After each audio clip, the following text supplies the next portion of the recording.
nggak boleh gitu ya. Semua orang punya ciri khas dan kecantikan masing-masing. Mau kita kurus, mau kita gemuk, tinggi, pendek, putih, punya warna kulit eksotis, apapun itu kita harus embrace. Jadi pribadi semua tipe bullying sudah aku alami. Tapi aku pengen sebenarnya nambahin komentar sedikit. Adik-adik ngerasa nggak sih kadang-kadang kalau nonton TV atau lagi nonton sesuatu online, mungkin nggak banyak orang-orang atau artis-artis yang kalian tonton mungkin mirip kalian. Nggak banyak mungkin artis-artis yang berasal dari Indonesia Timur gitu. Dan kadang-kadang mungkin aku bisa bayangin perasaan adik-adik di sini merasa, oh kok nggak ada yang mirip aku ya? Apakah cantik versi itu bukan cantik versi orang lain? Apakah aku nggak cukup? Dan aku mau kasih tahu adik-adik di sini hari ini ya. Waktu aku landing di Maluku di Ambon tadi pagi, waktu aku melihat kiri kanan aku langsung mikir dari aku sendiri, wow, orang-orang Maluku, anak-anak Maluku cantik-cantik dan ganteng-ganteng banget. Honestly, I'm being very serious. Tadi pun saat kakak lagi istirahat makan siang, banyak anak-anak yang masuk ke ruangan aku, asli anak-anak Maluku. Aku mikir, wow, coba kalau di TV, di dunia online, aku lebih sering melihat orang-orang yang representatif penduduk Indonesia dari timur. Because for me personally, mungkin adik-adik, ibu-ibu, bapak-bapak di sini mikir, oke, Cinta gampang ngomong gitu, Cinta kan keturunan bule, bapaknya kan orang Jerman, so kalau menurut standar TV, standar dunia kreatif, ya yang cantik kan yang belasan kayak kamu. Tapi aku mau kasih tahu teman-teman di sini, jangan pernah berpikir apa ya, bahwa karena aku ada di depan layar, aku merasa bahwa standar kecantikan ada di aku. Enggak sama sekali, malahan aku ingin sekali ada di sini yang punya jiwa untuk melakukan hal-hal kreatif, mau itu acting, mau itu nyanyi, mau itu jadi penari. Please tekuni skill-skill itu, please berani untuk mengambil resiko, karena aku pengen banget 5 tahun lagi, 10 tahun lagi kalau aku nyalain TV, kalau aku nonton konten di internet, yang aku lihat adalah kalian. Amin. Kasih tangan dong. Honestly, I mean, I feel like people from Maluku, orang-orang dari pulau-pulau di luar Jawa, di luar pulau-pulau inti itu cantik-cantik, ganteng-ganteng banget. Dan udah waktunya kalian tahu itu. You're all so beautiful and so handsome. Dan jujur mungkin aku berasumsi ya, tapi mungkin adik-adik di sini pernah dibully secara fisik, mungkin pernah merasa gak cantik, mungkin pernah merasa gak cukup. Stop feeling that way, karena gak ada orang satupun yang berhak membuat kalian merasa gak cukup.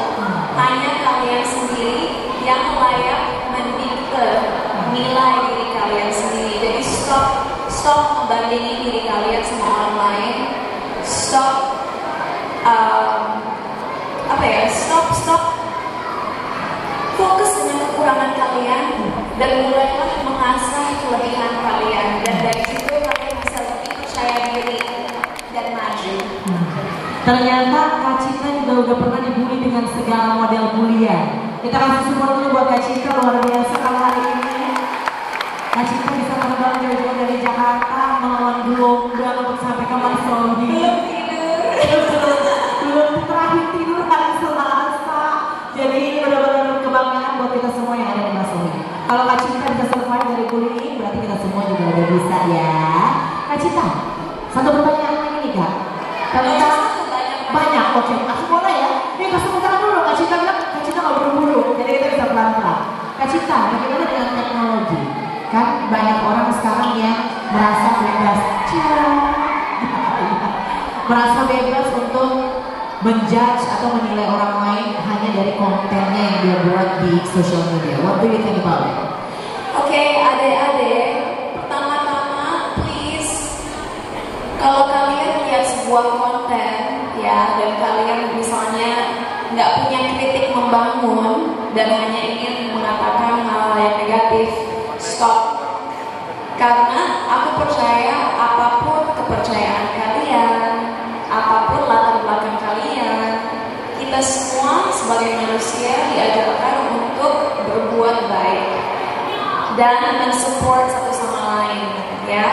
Dan sayangnya dengan adanya dunia online, kadang-kadang kita bisa bersembunyi di balik smartphone kita, di balik komputer kita, dan kalian gak sadar kadang-kadang kalau kalian mengatakan sesuatu yang jahat di dunia online, gak semua orang punya kekuatan untuk menghiraukan kata-kata jelek tersebut. Dan banyak sekali kasus-kasus di luar sana di mana orang-orang, apalagi remaja, kalau terus dibully secara cyber atau melalui dunia online, akhirnya putus asa, akhirnya mempertanyakan eksistensi mereka, dan bahkan maaf sekali mengambil nyawa mereka sendiri karena mereka merasa hidup udah terlalu berat buat mereka, ya.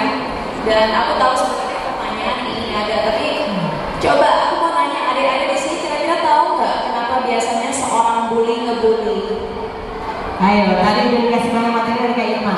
Yang bisa jawab boleh di depan, Kak Irma itu boleh Kak Cinta ya? Oke, sini. Semangat banget. Sini cantik. Kita jalan.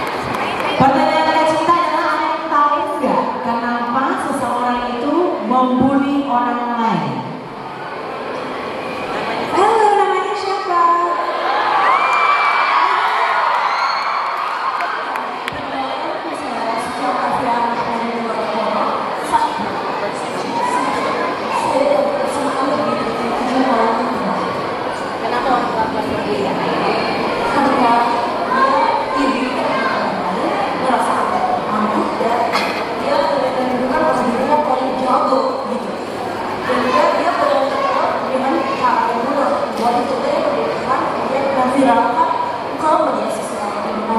Terima kasih, amazing answer, bagus sekali jawabannya. Terima kasih Suci. Aku mau ambil satu lagi ya, Boleh. kira-kira satu orang lagi yang mau jawab. Oh yang ini SMP Kak Cinta. Ini SMP. Cantik, siapa namanya Besti? Nama saya yang semua Presiden, bisa dipanggil Eci. Saya dari SMP 38 Maluku Tengah. Yang suka membuli itu mungkin mereka juga pernah merasakan yang namanya bullying. Makanya mereka ini melampiaskannya kepada orang lain. Terima kasih. Modus foto dulu sama Kak Cinta ya. Sekali jawabannya benar loh, that's very true. Oke, foto dulu.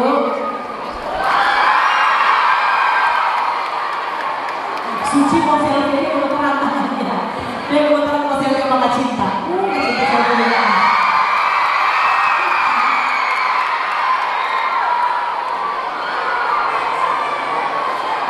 Terima kasih Suci dan Ejen.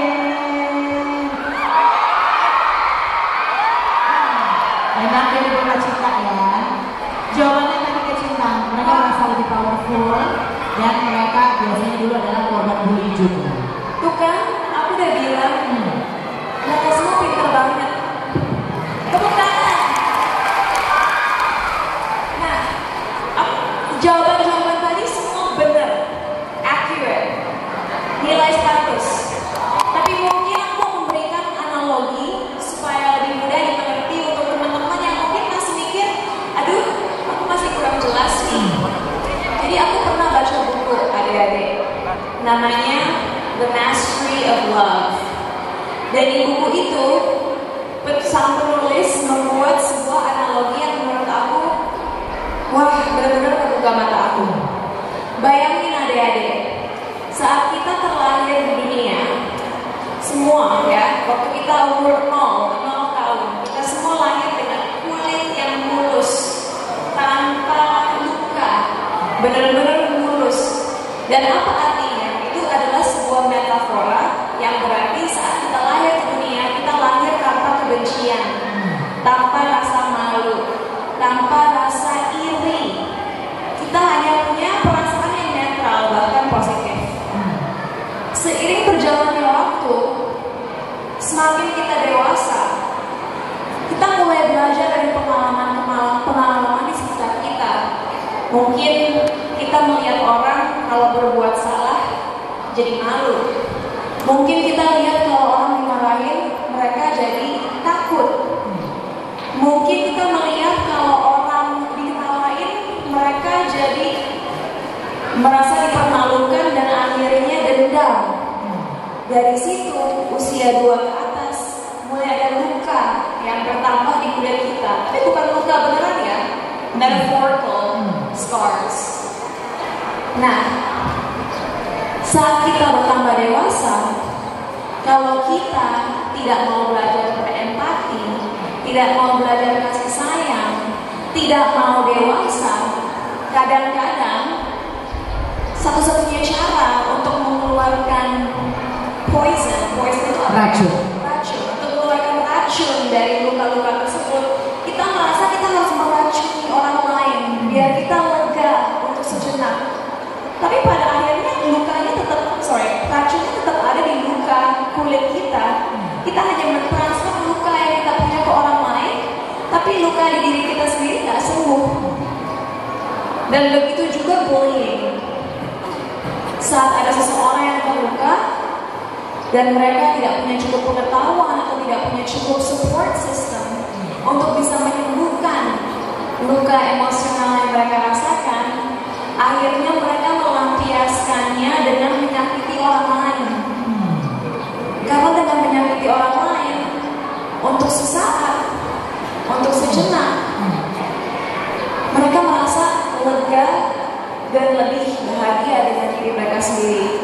Seperti yang tadi bilang Suci, mungkin merasa lebih superior, mungkin jadi ngerasa keren, mungkin jadi ngerasa, oh sekarang aku udah nindas orang lain, berarti aku adalah orang yang kuat. Padahal itu cara berpikir yang salah, guys. Itu cara berpikir yang salah, guys. Satu-satunya kita bisa menyembuhkan luka yang ada di hati kita adalah dengan pertama belajar dari kesalahan yang kita perbuat, atau kedua mungkin menjauhi orang-orang yang melukai kita, membuat boundaries, membuat batasan, ya, dan menyadari bahwa dengan menyakiti orang lain karena kita merasa sakit, kita nggak akan menjadi orang lebih baik, ya. Di masa depan itu tidak akan membantu kita lebih sukses, itu nggak akan membantu kita lebih disukai orang. Hanya kamu sendiri yang bisa menyembuhkan luka yang ada di hati kamu. So don't be a bully. Jangan menjadi orang yang memberikan racun yang ada di hati kamu kepada orang lain, karena itu nggak akan pernah menjadi solusi permanen. Kak Cita, kalau orang yang dibully itu apakah mengindikasikan bahwa kita ini lemah, Kak Cita? Kalau misalnya kita dibully, what do you think? Kalau kita dibully, apakah kita lemah? Oke, adik-adik yang perlu kalian ketahui semuanya ya, apalagi buat cowok-cowok di sini yang mungkin selalu dikasih tahu, oh sebagai cowok kalian gak boleh nangis, sebagai cowok kalian harus selalu kelihatan tangguh, harus selalu kelihatan kuat. Kalau kalian menjadi korban bullying, itu sama sekali bukan artinya kalian lemah. Karena korban, mau itu dalam bullying atau pelecehan, gak pernah salah, ya. Dan aku selalu melihat ini, kalau seseorang menjadi korban bullying, kenapa kadang-kadang akhirnya mereka merasa lemah? Karena mereka merasa sendiri. Mungkin ya mereka takut kasih tahu orang tua mereka di rumah tentang apa masalah mereka. Mungkin teman-teman di sekolah juga judgmental atau suka menghakimi sampai-sampai mereka nggak bisa share dengan teman-teman. Mungkin bahkan, bukannya aku mau menjatuhkan siapa ya, kadang-kadang di sistem pendidikan negara kita, kadang-kadang guru-guru pun mungkin masih kurang di training bagaimana mengatasi anak-anak yang menjadi korban bullying. But that's fine, karena untungnya pelan-pelan kan negara kita berkembang dan semua fasilitas yang bisa membantu korban-korban kan sedang dibangun ya, sedang dikembangkan. Jadi ada harapan dan aku nggak pesimis. Cuman tentunya we have to be honest, kita harus jujur masih kurang. Jadi bagi korban bullying, kalian bukanlah orang yang lemah. Jangan takut untuk mencari bantuan, dan itu bisa dimulai dengan mungkin pertama mencari seseorang, itu boleh guru, boleh teman, boleh komunitas online. Kadang-kadang komunitas online bisa menjadi sesuatu yang positif loh guys. Carilah komunitas online yang mungkin kalian bisa sharing secara anonimus, secara anonim, supaya kalian juga nggak mau, oh aku takut kalau orang tahu aku dibully, mereka kenal nama aku, tahu muka aku. Itu bisa dilakukan secara anonim. Dan untuk adik-adik di sini yang mungkin pernah ngalamin bullying dan mau cari bantuan tapi nggak tahu di mana, ada situs online namanya www.carilayanan.com. www.carilayanan.com. Yes, dan di situ kalian bisa cari bantuan psikologis, bantuan hukum, dan lain sebagainya. Ini website yang cukup bagus dan lumayan tertata. Jadi aku saranin mungkin itu langkah pertama bagaimana menggunakan smartphone kalian dengan baik dan benar. Jadi ternyata orang mau dibully, korban bully kita bukan lemah guys. Boleh kasih buka dulu buat Kak Cinta nih, penjelasannya luar biasa. Kak Cinta masih ada beberapa pertanyaan lagi.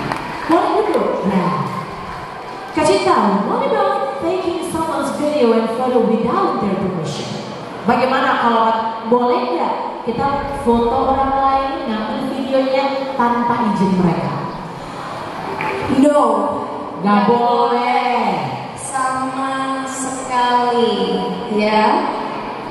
Ada suatu hal yang aku yakin ada di sini pinter banget, yang namanya consent atau persetujuan, ya. Apa itu artinya consent atau persetujuan? Bukan hanya oh iya atau enggak sesimpel itu. Consent itu adalah saat seseorang memberikan persetujuan atas sesuatu secara sadar tanpa paksaan, ya. Jadi benar-benar harus dan tanpa diintimidasi, tanpa merasa di-threaten, ya. Merasa terancam. Jadi untungnya lagi-lagi negara kita pelan-pelan ada undang-undang yang benar-benar menjaga privasi penduduknya. Tapi please adik-adik, kalian harus tahu bahwa kalian nggak boleh seenaknya foto orang, mengupload foto-foto itu, video-video itu, karena itu bukan hak kalian. Kita sebagai penduduk Indonesia punya hak atas privacy, ya. Jadi kalau ada sesuatu di luar sana tanpa pengetahuan kita, tanpa persetujuan kita diedarkan, itu sebenarnya adalah suatu hal yang kalau di beberapa negara udah kriminal. Oh betul.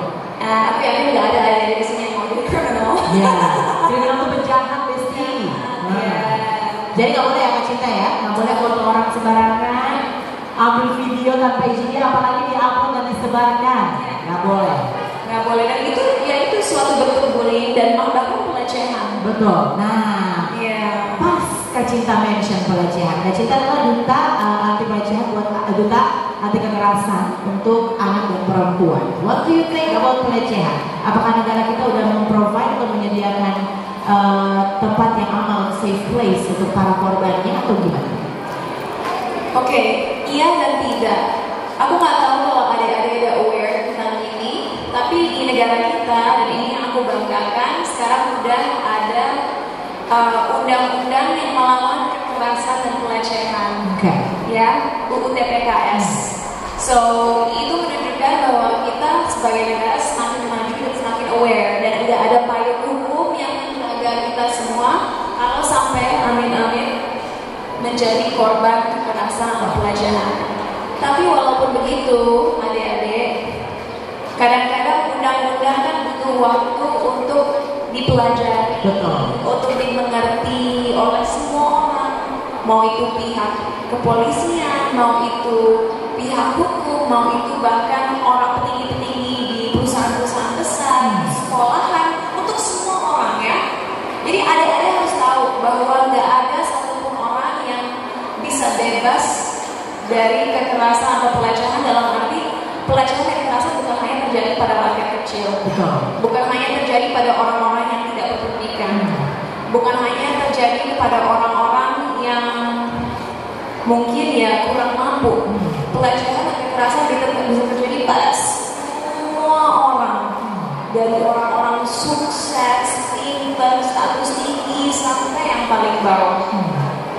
Makanya penting banget kita semua dari kecil guys, besties, mengerti apa itu artinya pelecehan dan kekerasan. Karena kenapa? Pelecehan dan kekerasan dampak mental dan bahkan fisiknya kadang-kadang selamanya. Betul, permanen. Permanen. Bagi korban kekerasan, banyak loh teman-teman kita yang di luar sana mungkin setiap malam punya mimpi buruk karena ingat kejadian traumatis yang mereka alami. Mungkin kadang-kadang gara-gara kejadian yang mereka alami, mereka jadi nggak termotivasi untuk belajar, nggak termotivasi untuk kerja, nggak termotivasi untuk ngejar mimpi mereka dan memiliki masa depan yang cerah. Dan itu dampak negatifnya ke semua orang, guys. Kalau ada korban yang mungkin merasa terpuruk, akhirnya keluarga mereka yang mungkin ikut depresi atau ikut sedih dan akhirnya terjerumus juga. Mungkin negara kita pun ya kadang-kadang kita bisa berkurang orang-orang yang produktifnya. Betul.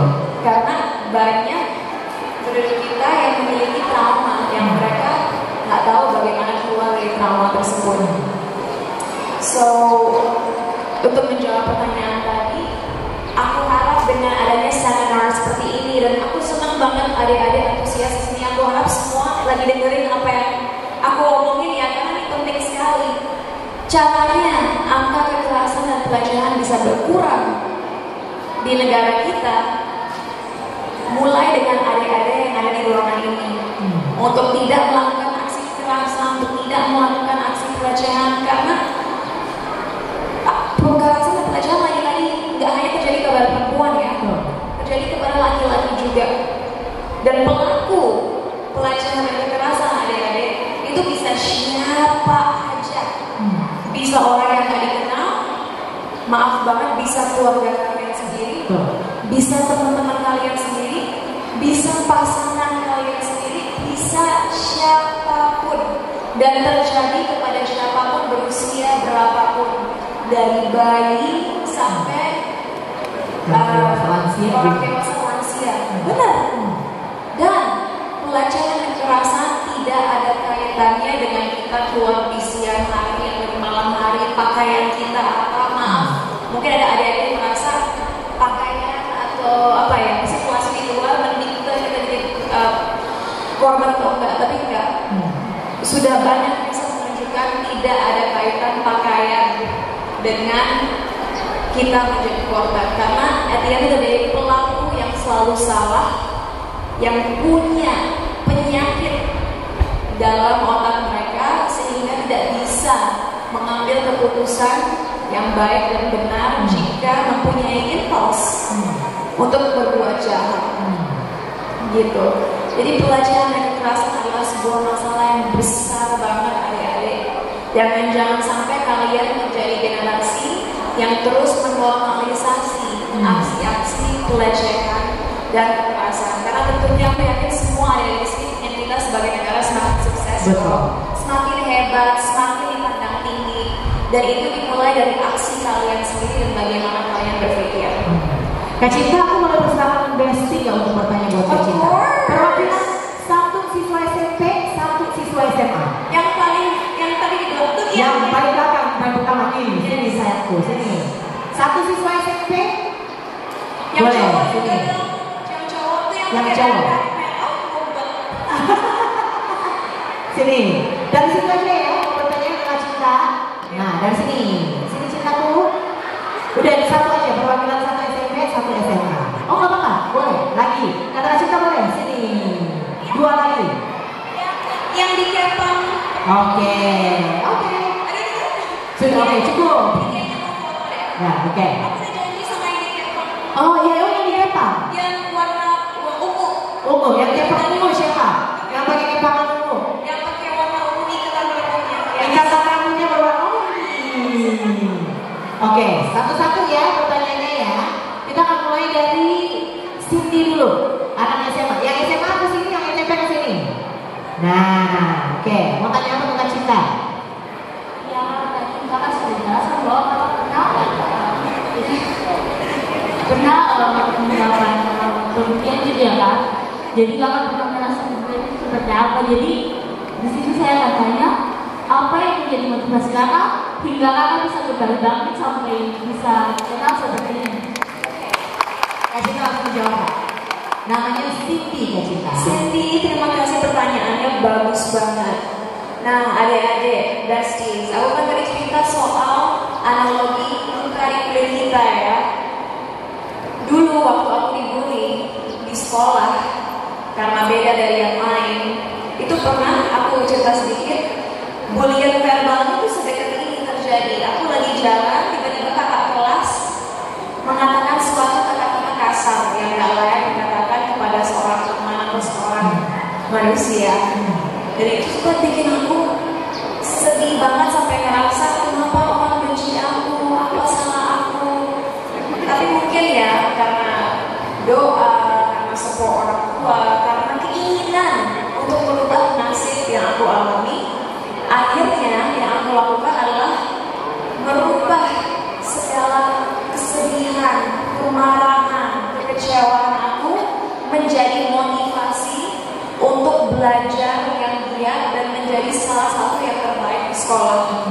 Karena waktu itu pikiran aku adalah kalau aku jadi salah satu yang paling pintar, kalau aku jadi salah satu yang paling dipandang tinggi oleh guru-guru aku yakin suatu hari nanti saat aku dewasa aku bisa menjadi seseorang yang membanggakan dan sukses dengan versi aku sendiri. Dan saat itu terjadi, para pembuli akan sangat menyesali apa yang mereka lakukan kepada aku. Gitu. Jadi gimana mengatasi rasa sedih kalau dibully? Pikirin gimana kalian bisa menyalurkan frustasi dan kesedihan itu menjadi energi positif supaya terus kamunya yang berkembang, kamunya yang ditambah hebat, kamunya yang terus maju ke depan. Luar biasa. Berikutnya Kak Cinta dari SMP dulu, sini cantik sama namanya Besti. Assalamualaikum warahmatullahi wabarakatuh. Perkenalkan nama saya Putri, saya salah satu Putri, ya, salah satu siswi di MTS di luar Maluku Tengah. Kali ini berarti kita jadi gimana sih Kak agar kita tuh bisa buka suara kalau kita menabung, karena ada beberapa orang juga yang ketika menabung itu susah banget gitu buat buka suara kalau aku dibully gitu. Gimana caranya? Terima kasih. Nah, ini yang tadi aku bicarain besties. Saat aku bilang semua orang punya batasan mereka sendiri. Mungkin kalau buat aku ada yang ngomong jahat tapi aku merasa itu bercanda, aku fine aja. Tapi buat orang lain mungkin bercandaan itu adalah bulian yang sangat berat dan susah diterima. Ya. Dan Pertanyaannya bagaimana bisa speak up, Kak? yes, correct. Dan aku yakin teman-teman semua ngalamin ini. Kadang-kadang saat kita mau speak up, kita takut nanti diledekin sama teman-teman, kita nanti takut dijudge, takut dijauhin. Dan aku ngerti itu perasaan yang nyeremin banget dan sangat valid, apalagi saat kita masih remaja. Kita kan pengen punya banyak teman, pengen disuka semua orang, tapi ingat bahwa seiring berjalannya waktu, semakin kalian dewasa, kalian gak bisa maksa semua orang untuk suka sama kalian. At the end of the day, akan selalu ada orang di luar sana yang gak setuju dan gak suka sama kalian. Dan kalau untuk sekarang, mungkin kalian berani speak up soal apa yang terjadi sama kalian. Cara-cara subtle, bukan bersembunyi sih, tapi cara-cara halus untuk pelan-pelan speak up adalah mungkin menggunakan sosmed kalian untuk menyebarkan informasi-informasi yang bisa bikin teman-teman kalian belajar tentang apa itu bullying, apa itu kekerasan, apa itu pelecehan, mungkin kasus-kasus orang lain di luar sana yang kalian ingin bantu viralkan supaya orang-orang sadar bahwa tindakan itu salah. Itu satu ya. Tapi kedua, kalau di komunitas putri-putri mungkin percaya, trust seorang guru, mungkin trust ada orang anggota keluarga, mungkin kamu trust salah teman kamu, mungkin mulai dengan speak up dengan orang-orang terdekat. Karena aku yakin besties ngerasain kadang-kadang kita didengarkan aja ceritanya itu udah bikin kita merasa lega. Betul. So kalau kalian bukan korban bullying atau pelecehan, tapi kalian punya teman yang adalah korban, langkah awal untuk kalian menjadi orang baik adalah untuk mendengarkan. Gak usah selalu punya solusi, gak usah selalu punya advice, tapi dengerin. Dan ingat, cerita itu jangan kalian sebarkan ke orang lain. Kalian Terima kasih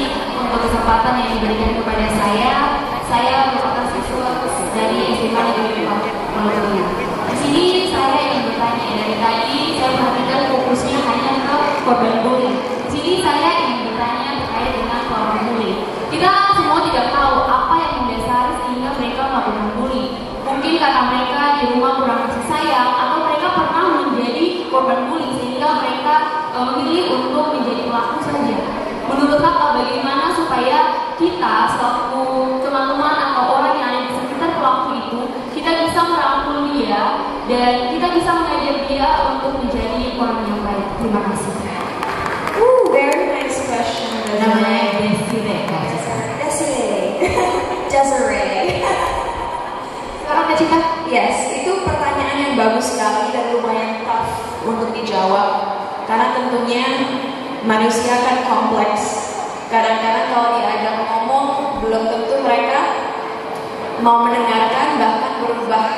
Tapi kalau misalnya pelaku bullying ini adalah teman terdekat kamu, ya kalau mereka memang teman yang benar, ya benar-benar teman kamu maksudnya, mungkin pertama diajak ngobrol dulu. Jangan dihakimi, jangan disebutkan, jangan dikasih tahu, oh kamu parah, kamu payah, kamu jelek, jangan gitu. Tapi mungkin ada ngobrol, tanya kenapa sih kamu harus gitu? Sadar gak sih mungkin itu nyakitin orang lain? Mungkin diajak ngobrol netral aja, terus mungkin dikasih nasihat. Tapi kalau itu nggak berfungsi, ya mau nggak mau kalau menurut aku ya kadang-kadang kita harus menjauhi orang-orang seperti itu. Karena mereka tentunya tidak memberikan energi positif, tidak memberikan dampak positif bagi orang-orang sekitar mereka, dan mereka harus sadar dengan mereka terus berperilaku seperti itu, mereka lama-lama akan kehilangan teman-teman mereka, kehilangan respect mereka, dan adalah tanggung jawab kita sebagai teman untuk mereka membuat mereka sadar akan itu. Jadi jauhi mereka agar mereka sadar, maaf sebagai teman kamu, aku gak akan lagi menormalisasikan apa yang kamu lakukan, dan bukannya aku gak peduli mama tentang aku harus menjauhi kamu karena aku tidak setuju dengan apa yang sudah kamu lakukan. Dan tentunya langkah terakhir, tentunya ini tidak lebih baik dilakukan secara anonim, tapi kalau mungkin di sekolah guru bisa menjaga anonimitas anak-anak sekolah, ya laporkan ke guru, ke principal, kepala sekolah. Yes, akan apa yang terjadi gitu. Karena ya itu kita butuh support dari orang dewasa juga. Kadang-kadang sebagai anak-anak kan kita masih bingung juga ya menghadapi dunia gimana. Ya please support murid-murid kalian. Nah ini catatan juga buat guru-guru, tolong disupport anak-anak muridnya. Sekarang yang paling ganteng, sebelumnya yang kita namanya Purple. Sama namanya nak? Iza. Bisa mau tanya apa buat Kak Cinta? Apakah ada temannya yang berubah cinta Laura kalau bullying? Apakah ada yang menolong seorang Cinta Laura kalau Cinta Laura dibully? Thank you Iza atas pertanyaannya. Jujur, dulu waktu aku masih seumur Iza, umur 13-14 tahun, aku merasa sangat sendiri. Karena aku merasa nggak banyak orang yang bisa aku ajak cerita. Dan oleh karena itu, seperti cerita aku tadi, aku mentransformasikan energi negatif aku menjadi positif dengan cara-cara yang membantu aku memperkuat kelebihan aku dan membantu aku terus maju. Tapi semakin dewasa, semakin aku ngerti apa itu pelecehan, kekerasan, bullying, aku mulai juga lebih pintar mencari circle aku, mencari pertemanan yang mungkin sefrekuensi cara berpikirnya. Dan dari itu aku belajar bahwa kalau kita punya teman-teman yang baik, teman-teman yang benar-benar peduli dan sungguh-sungguh dengan kita bisa bercerita dengan mereka. Dan sekarang saat udah dewasa, kalau ditanya aku punya teman untuk ngebantu aku kalau merasa down, sangat ada. Tapi juga kekuatannya ada di Iza. Kalau Iza punya teman yang toxic, teman yang pembuli, ya kayak kita tadi jauhin, karena kamu nggak mau punya teman-teman seperti itu dalam hidup kamu. Kak Cinta satu lagi, the girl with purple scrunchie. Halo semuanya, selamat siang. Hai Dina. Perkenalkan, nama saya Dina Marina Lagano dari SMP Negeri 38 Palu Kota. Pada kesempatan yang baik ini, izinkan saya untuk memberikan pertanyaan kepada Kak Cinta. Ditulis pertanyaannya, good. Note taking is good guys. Ditulis satu hal yang bagus. Yang ingin saya tanyakan, jika terjadi pelecehan seksual pada anak dan si korban tidak ingin melapor, mungkin takut, malu, sudah diancam oleh pelaku. Karena tidak melapor pada siapapun, kemungkinan kejadian tersebut bisa terulang kembali. Yang ingin saya tanyakan, hal apa yang dapat dilakukan agar peristiwa seperti ini tidak bisa terjadi lagi? Itu saja, terima kasih. Silakan Cita.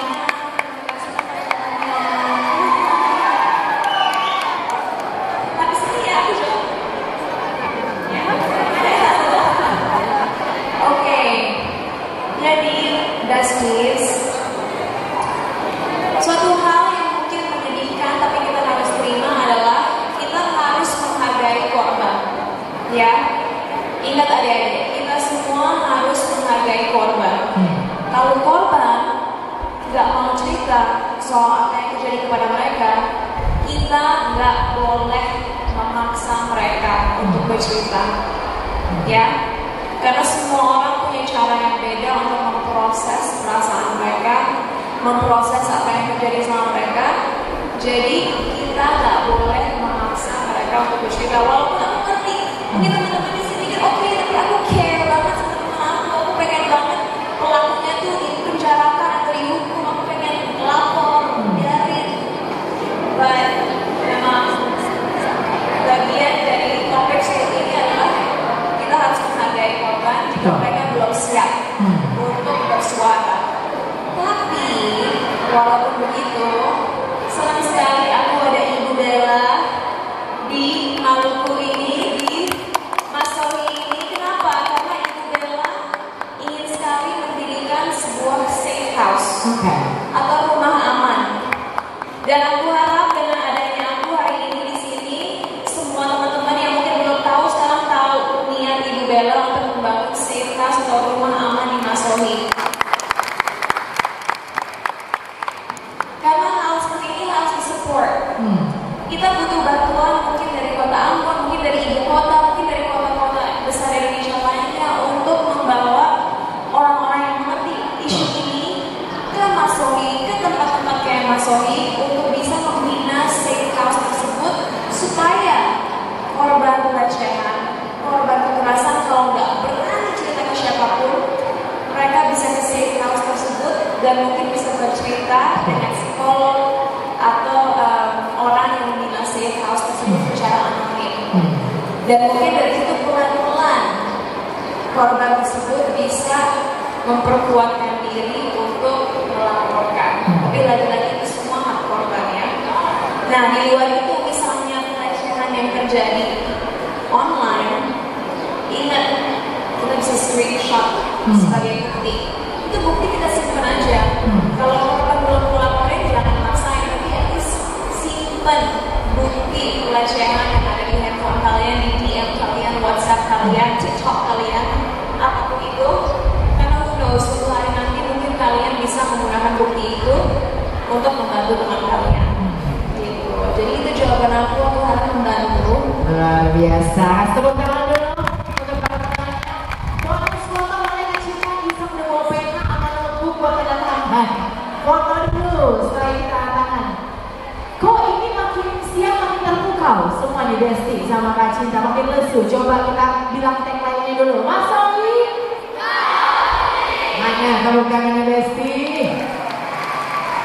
Oke, we're running out of time. Waktu kita udah hampir selesai, tapi sebelumnya Kak Cinta mungkin ada satu harapan. Teman-teman berfoto dulu Kak Cinta. Foto dulu. Foto dulu. Jadi ternyata kita semua ada di sini. Kegiatan ini sangat bermanfaat karena ternyata aku semua jadi tahu ya, Besti ya. Di sekitar kita itu ternyata ada potensi bahaya juga untuk pelecehan, untuk bullying. Mari kita semua Ibu Bella bersama dengan tim penggerak PKK Maluku Tengah untuk membuat safe house. Mana tepuk tangannya? It's a really good start. Harus ada titik untuk memulai. Dan hari ini kita udah memulai. Semoga apa yang dicita-citakan oleh Ibu Bella dan juga tim penggerak PKK Maluku Tengah bisa tercapai buat safe house. Terima kasih Kak Cita. One last time, sebelum kita selfie berjamaah, Kak Cita akan kasih hadiah juga di sini. Kak Cita ada dua tugas lagi sebelum Kak Cita meninggalkan Mbak Leo. Yang pertama mungkin ada harapan atau ada himbauan. Your last words untuk semua yang lagi duduk hari ini terkait dengan topik kita. My last words. That's that's tough. Oke, untuk besties yang ada di ruangan ini, para penerus bangsa, sebagai laki-laki dan perempuan, aku harap kalian bisa sadar bahwa saling menghormati itu sangat-sangat penting. Tentunya sebagai perempuan dan laki-laki ada perbedaan di antara kita. Tapi sebagai generasi muda yang pintar, yang memiliki akal kritis, yang tentunya juga modern, aku harap kalian juga tahu bahwa sebagai laki-laki dan perempuan, kita semua layak memiliki kesempatan yang sama untuk mengejar pendidikan setinggi-tingginya, untuk mengejar mimpi-mimpi yang kita punya, dan tentunya menentukan arah hidup yang kita inginkan untuk diri kita sendiri. Karena pada akhirnya kita semua manusia dan tidak seharusnya gender membuat kita menjatuhkan, menyudutkan, atau meremehkan satu sama lain. Dan terakhir, ingat bahwa bullying, pelecehan, kekerasan adalah hal-hal yang sangat-sangat serius. Dan satu-satunya cara angka-angka kekerasan, pelecehan, bullying, dan bisa berkurang di negara kita adalah jika kalian sebagai generasi muda berhenti menormalisasi aksi-aksi tersebut dan tentunya selalu mengevaluasi introspeksi diri agar satu, tidak hanya menjadi bystander yang diam saja jika sesuatu terjadi, tidak menjadi pelaku, dan tentunya selalu mensupport korban tanpa menghakimi mereka. Thank you so much, dan aku harap seminar hari ini berguna dan fun buat kalian semua. Luar biasa. Tepuk tangan dulu untuk Duta Anti Kekerasan Anak dan Perempuan Indonesia, Cinta Laura. Kak Cinta datang lebih tempat karena Kak Cinta akan dikasih cendramata. Boleh bergabung juga Kak Irma ke depan. Kak Cinta akan diserahkan cendramata oleh Ibu Penjabat Ketua Timur Tengah PKK Kabupaten Maluku Tengah dan disaksikan oleh Pak Penjabat Bupati. Bapak dan Ibu kami mohon untuk ke depan untuk melakukan penyerahan cendramata.